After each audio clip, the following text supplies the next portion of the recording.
Mwese ndabaramukije amahoro y'Imana ndabashimira ku butumire bwiza mwaduhaye kugira ngo tuze kubashikiriza ubushakashatsi twakoze ku bijanye n'inkomoko y'abarundi ndetse n'abari mu karere ka Afrika y'ubuseruko ico bapfana.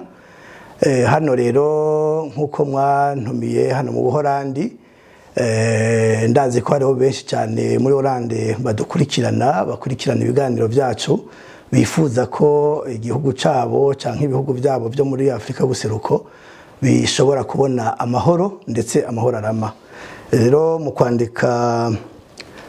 kwandika bino bitabo ari iki cakahise ku Burundi kanyegejwe, canke ndetse niki umugera w'ikinyoma wica mu bihugu by'ibiyaga binini, hamwe n'iki gitabo cakahise ku Burundi kanyegejwe. Umwanya byadufashe tuvyandika ni munini cyane, kandi n'umwanya byadufashe turondera amakuru ahagije kugira ngo tubahe inkuru zirondewe zitondewe, byadufasha umwanya muremure. Nkaba rero nsubiye kubashimira muri make ibi bihugu byacu turukamwo byo mu burasirazuba bwa Afrika, cyane cyane tuvuge ku Burundi bwacu, ni ibibazo bikomeye kandi nkoramutima, kuko ni ibibazo bishingiye cyane cyane ku ikinyoma bakavantara bakava amahanga batuzaniye, batutandukanyamwo imice, batubibamwo mugera w'amacakubiri racisme, badutandukanya kandi twonse rimwe.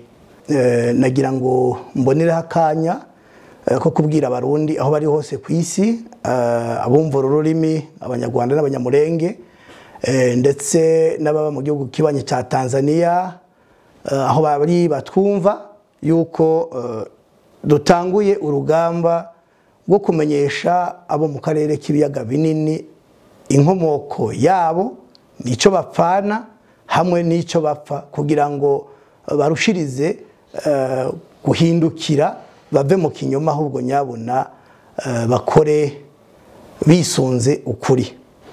Ikibazo rero gikomeye kiri mu karere kacu, kiri mu gihugu cacu n'ibihugu byacu turimwo mu karere k'ibiyaga binini, nuko abantu batazinanye.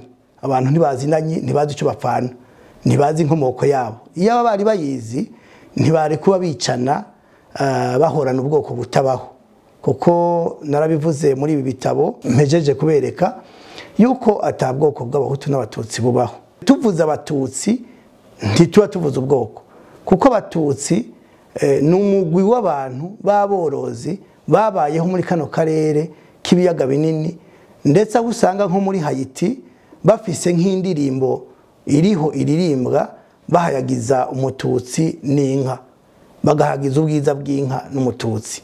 Hanyuma kandi uravye muri kano karere nyene ugasanga abantu baba muri ibi bihugu, nk'akarorero Uganda, Uburundi, u Rwanda, Kongo y'uburasirazuba, ugashiramwo Tanzania, reka tuvugemwo na Mozambique na Zambia hamwe na Malawi.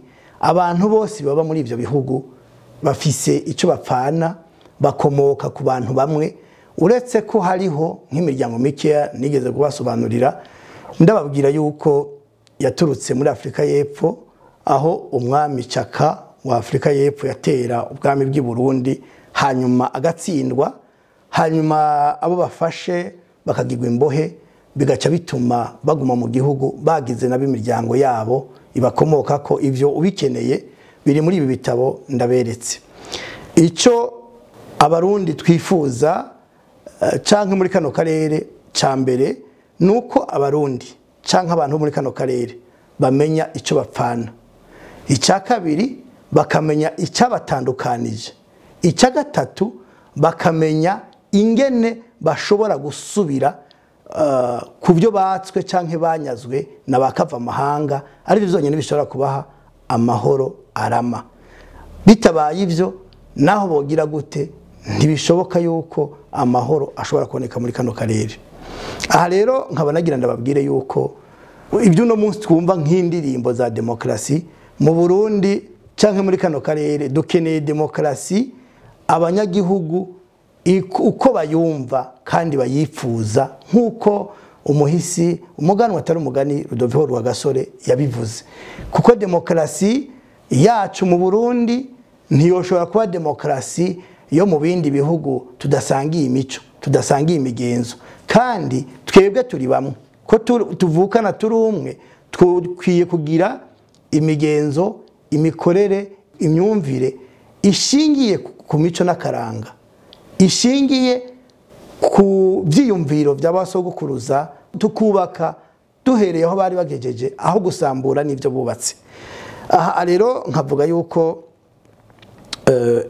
twatakaje ibintu bitari bike inyuma yo gutakaza ingoma y'ubwami. Ni ikibazo gikomeye. Hari abambajije benshi banyandikiye basaba ko noshobora kubasobanurira ibijyanye n'ingoma y'ubwami bw'u Burundi, kubera ko yigishwa nabi mu mashure kandi nta matohoza banezwe gukora kugira ngo bamenye ukuri, bavuga ukuri, bigisha ukuri bene Burundi. Kandi mu gihe umuntu atamenye yava ntashobora kumenya yaja, cyane cyane ko iyo umuntu aguhishije kahise kawe canke aguhisha kahise k'igihugu cawe, ntushobora gutera imbere, ntushobora gutera imbere na gatoya, kuko akubwiye ati uriya ni mubi kandi ari mwene wanyu, abahejeje kwica ivyiyumviro n'imikorere yo kubandanya ugenda imbere. Nkavuga rero yuko uyu munsi arakaryo keza nkuko mwantumiye kugira ngo ndabashikirize inkomoko y'ingoma y'u Burundi, ndabashikirize amazina yitwa n'impamvu yayo, ndabashikirize n'abafasha ubwami gutwara n'ingene bakora, hanyuma bityo tubone intwari z'igihugu zifise ico zaharaniye zakoze tudakwiye kwibagira, bakwiye kwandikwa mu mateka, mbere hakubakwa n'ugwibutso rw'intwari z'abakurambere baharaniye igihugu bakakigwanira, mbere bakanagipfira bakagisesera amaraso. Rero nkaba kumbure nohera kuho mwese muzi aho bahera kwigisha mu mashure, duhereye ku mwami Ntare Rugamba ariwe yubatse izina muri kahise kazwi ku Burundi na benshi, akagura imbibe z'igihugu c'u Burundi uyu munsi dufise. Twejewe mvuga ko ari Urundi kuko ibice binini cyane biri hanze y'igihugu c'uyu munsi ico nita Urundi. Ntare Rugamba yarakoze birashimwa, atwara igihugu arakigwanira n'abamufasha. Hanyuma inyuma yiwe yasubiriwe n'umwana wiwe Mwezi Gisabo, niwe yamusubiriye ku ngoma. Hanyuma Mwezi Gisabo nawe yasubiriwe na Mutagambikije, aho yatwaye yafise imyaka mike baramugandagura. Hanyuma nawe asubirirwa na Mwambutsa, we yarafise nawe imyaka mike cyane idashika n'itanu, yarafise hafi imyaka 3 igihe yaba umwami w'u Burundi. Ariko abaganwa bari bamwegereye bakuze nibo baciye bamufasha gutegeka, ari naho mbere ibice bya bugufi biri muri Tanzania byagiye ubwa nyuma barabitwara, kubera umwami bava ngo ntaba muto, ariko abari bamwegereye nawe n'ubuto bwiwe hari ibyo atashitseko kugira ngo hashobore kugaruka. Hanyuma kandi Mwambutsa nawe yasubiriwe n'umwana wiwe umuhungu wiwe Ntare Karori Ndizeye, akaba ari nawe mwami wa nyuma w'u Burundi. Turavye muri rusangi abami bategetse u Burundi ni 17, no kuvuga ngo abami bategetse u Burundi bwitwa Burundi. Na hahandi badutwara muri Tanzania kugera Mwanza, Tabora, kushikepfo, muri Kongo gushika Manyema, Hokatanga, za Tanganyika na Sud Kivu zose ziri mu Burundi. Umwami yatangwe kuhatwarira rimwe hose hateranye naho Burundi buri uyu munsi, n'uwitwa Ntare Rushatsi Cambarantama, umwuzukuruza wa Karemera Kasinzi, Sinzi wa Nyamuhanzi, Nyamuhanzi wa Ndobo. rero aho uwo niwe mwami wa mbere yatwaye igihugu cyose hamwe, niho twovuga ko ubwami bw'Uburundi bwatanguye. Ubwami bw'Uburundi bwatanguye, ubwami bwatanguriye kuri Ntarushatsi Cambarantama, buherera kuri Karori Ndizeye ariwe mwami wa nyuma yategetse Uburundi. Abashaka rero kumenya abami bategetse Uburundi bose bari muri kino gitabo kahise ku Burundi kanyegejwe, Face cachée de l'histoire du Burundi. Niho ushobora kubona ibijanye n'ivyo ubwami nuko bategetse nuko byagenze. Hanyuma imbere yaha ya Ntare Rushatsi Cambarantama hariho ubundi bwami bwabayeho. Hari abami batatu bategetse Uburundi, abo nibo twovuga yuko aribo shingiro ryo kubaka igihugu, ryo kurema izina ry'igihugu cy'u Burundi. Abo rero igitangaje mu Burundi, kubera ko badashaka kumenya ngo bashakashake barondere, ntibabazi. Uwa mbere rero yazanye ingoma y'u Burundi, ikabaho afise icyiyumviro cyo kugira Burundi igihugu kimwe, igihugu gitemba amata n'ubuki, kirimo iteka n'itekane, kirimo demokrasi nk'uko abarundi bayumva kandi bayifuza. Ari byo Rwagasore aharanira ntayo kwikukira tukayishikako yavuze, n'uwitwa Ntare Karemera Ruhinda. Uyo yaje mu Burundi hagati y'Igihumbi 1410 kugeza Igihumbi 1444. Iyo uraba mu bitabo by'abatari bake nk'uwitwa Léo Delmas, yari umuzungu w'umupadiri bamwe bera, yabaye Kabgayi, yaravyanditse ko avuga neza Karemera uwo ari we. Avuga mu gitabo yanditse avuga ko Karemera ari uwo kwa Sinzi wa Nyamuhanzi, Nyamuhanzi wa Ndoba, Ndoba wa Ndahiro, no kubandanya uduga ku bwami bw'u Rwanda. Uyo rero uko byagenze kugira ngo aze kuba umwami mu Burundi, yavutse nk'uko abandi bana bose bavuka. Avukira uyu munsi aho bita i Kigali ku Gisozi. Hanyuma icyo gihe ku Gisozi ntibahita ku Gisozi, bahita Intora. Ntora niwo wari umusozi. Hanyuma byagiye guhinduka kubera naho nyene amateka muzobona muri icyo gitabo nanditse. Hariho umupfumu w'umwami. Uwo mupfumu w'umwami apfumura canke avuga ko Karemera agiye kuba umwami. Hanyuma rero umwami wo mu Rwanda aravuga ati ntashaka kuba umwami kandi atari mu nda yanje, acagomba kumwivugana. Agombye kumwivugana, abakiri bato kumwivugana no kumwica. Agombye kumwivugana, Karemera arahunga, ahungira mu bwami bwa Mashira aho bita mu Nduga. Arahaba, Mashira aramwakira n'amasho yiwe n'abana biwe n'umugore wiwe n'abamufasha bamugaragiye, kuko yari umugwanya akomeye. Abo nabo barahunganye kandi bari mu miryango itandukanye yari mu Rwanda. Mu bwami rero bwa Mashira naho nyene yagiye kuhagirira ikibazo. Burya ndababwire, umuhamagaro uragoye. Iyo Imana ishaka kugukoresha ibintu, uca mu bintu bikomeye utazi ibyo ari byo, ariko Imana ikakurinda ikakurengera ukashika ku Imana ishaka. Karemera rero gushikira iyo ngoma ntiyamworoheye na gatoya. Igituma bitamworoheye nuko amaze guhigwa n'umwami agahunga. Naho yahungiye, ibyo yari yararaguye avuga wo ku Gisozi, yamubwiye ko azoba umwami abanje kwica intare, kandi ko niyica iyo ntare ubwami bwiwe buzokwitirirwa intare nyene. Rero ahungiye mu Nduga aho mu bwami bwa Mashira, kuko harakira ubwami bwinshi mu gihugu cy'u Rwanda bwari 29. Hariho umwishwa wa Mashira yari umupfumu akomeye cyane muri ubwo bwami. Yari yabwiye Karemera yuko bagiye gushwana n'umwami kandi ingwano yabo izoba mbi cyane, ko rero Karemera agiye guhunga. Nta minsi myinshi yashize, mu minsi 4 inka zari zonye uburo bw'umwami. Hanyuma iyo mishwane ituma Karemera haguruka ava muri Nduga aza yerekeza mu Burundi bw'uyu munsi. Muri Nduga yahuriye n'umwana w'umwami yitwa Zuba, nawe yarahunze se agomba kumwivugana, kubera ko mu muco wo mu bwami bw'u Rwanda carazira ko umunyagihugu canke uwo bita umuturage atunga inka z'igitare. Carazira ko umuntu asanzwe niyo yokabaye umwana w'umwami atunga inka y'igitare.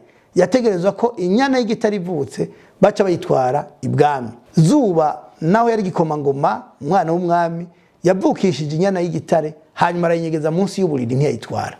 Hanyuma rero bija kumenyekana ko iyo nyana iriyo munsi y'uburiri, bituma umwami avuga ngo bamukoze icyo bashaka kuko yagararije. Nawe Zuba kuko yari umugwanyi nawe akomeye afise ingabo acarahunga avaho nyene muri Ntora agenda atumbereye mu bwami bw'Ababanda bwa Mashira bwa Nduga, abaho ahakwayo niko bavyita mu Kinyarwanda. Igihe rero Karemera yashika mu bwami bwa Mashira muri Nduga yahahuriye na mwene wabo Zuba. No mu kugira ngo Karemera ahaguruka ave muri Nduga agenda mu Burundi, naho nyene yajanye n'uyo Zuba nyene n'abandi babafashari bagarigiye mu bagwanana mu miryango myinshi igize abanyarwanda. Niho bagira rero ku Kanyaru, Karemera afata inkoni ayikubita mu mazi arayiduza hejuru aravuga ngo ngiki cya gihugu Imana yambwira irakimpaye, igihugu itemba amata n'ubuki ndakigezemo. Hanyuma abo bari kumwe bose bakoma mu mashi baraduga. Muri Kayanza y'uno munsi hari amashamba ngo menshi cyane ateye ubwoba, bari mu bikoko bikomeye. Haba ivyo bikoko bikaza kubarira inka zabo, ko inka zabo barazihunganye barazizanye bazikuye mu Rwanda. Bageze rero aho ibikoko bije kubarira inka, habamwe intare ngo yari amanyama menshi cyane yaramaze abantu, ayo n'amakuru bamenye mu nyuma. Hanyuma rero iza kubatera baragwana, abantu barayitinya ko ari nini cyane. Hama rero Karemera ahangana nayo, ariko icyo gihe yahangana nayo amakuru twaronse ntiyibuka ibyo umupfumu yamubwiye ko azoba umwami abanje kwica intare.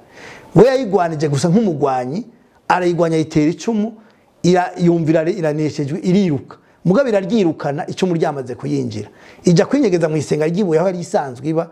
Hanyuma ikiraruma ihera inguvu, Karemera arayisangayo atura ibindi bikoresho bakoresha imyambi ararasa arayica. Ayishe acayivanayo ayidugana hejuru ku isenga ry'ibuye, maze kuyidugana ku isenga ry'ibuye ayihagararako, ariko arivuga amazina nyene ko ari gihangange yishe intare.